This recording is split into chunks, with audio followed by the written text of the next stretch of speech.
Hello বন্ধুরা, এখন 8টা বাজে। আমার দিদি এখন চাল ঢুকাবে। এই বস্তা খুলে চালের বস্তা খুলে এখন চাল ঢুকাবে বাড়িতে। এটা ঠিক আছে। এই যে বন্ধুরা, চালের এভাবে সেলাই করা থাকে চালের বস্তা। এটা ঠিক আছে, সব দেখা যায়। বন্ধুরা এখন চাল ঢুকাবে। একটু চেয়ারে বসি, ঘনাটা পুরো উঠছে।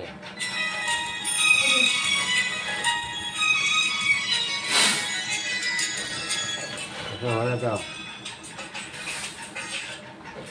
হ্যালো, সঙ্গে হ্যাঁ কি ব্যাপার, কারেন্ট নাই?